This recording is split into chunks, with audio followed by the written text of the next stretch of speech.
'Twas the night before Christmas, when all through the house not a creature was stirring, not even a mouse. The stockings were hung by the chimney with care, in hopes that St. Nicholas soon would be there.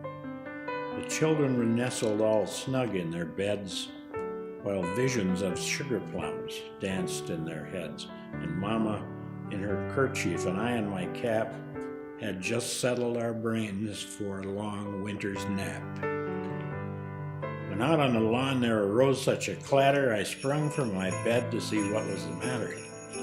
Away into windows I flew like a flash. I tore open the shutters and threw up the sash.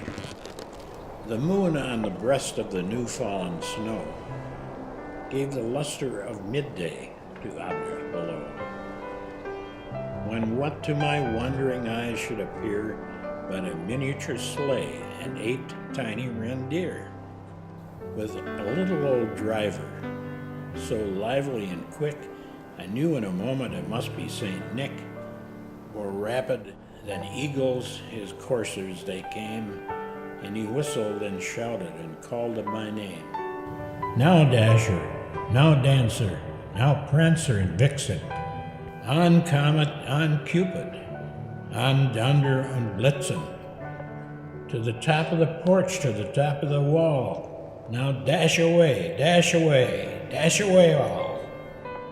As dry leaves before the wild hurricanes fly, when they meet with an obstacle mount to the sky, so up to the housetop the coursers they flew, with a sleigh full of toys, and St. Nicholas too. Then in a twinkling I heard on the roof the prancing and pawing of each little hoof.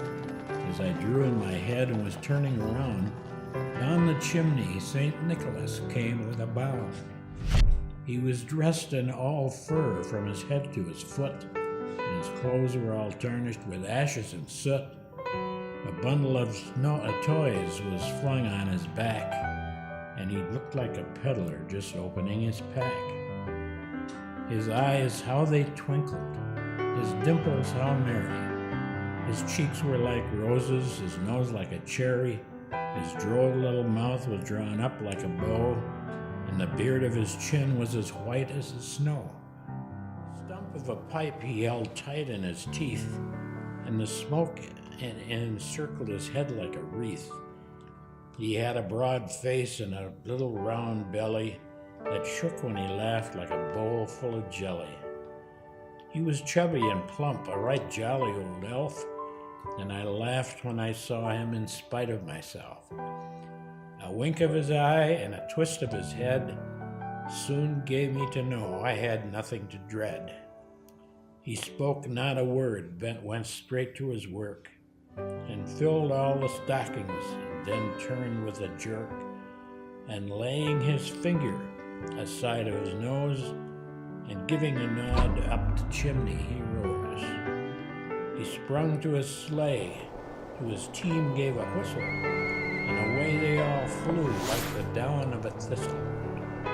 But I heard him exclaim as he rose out of sight, "Happy Christmas to all, and to all a good night."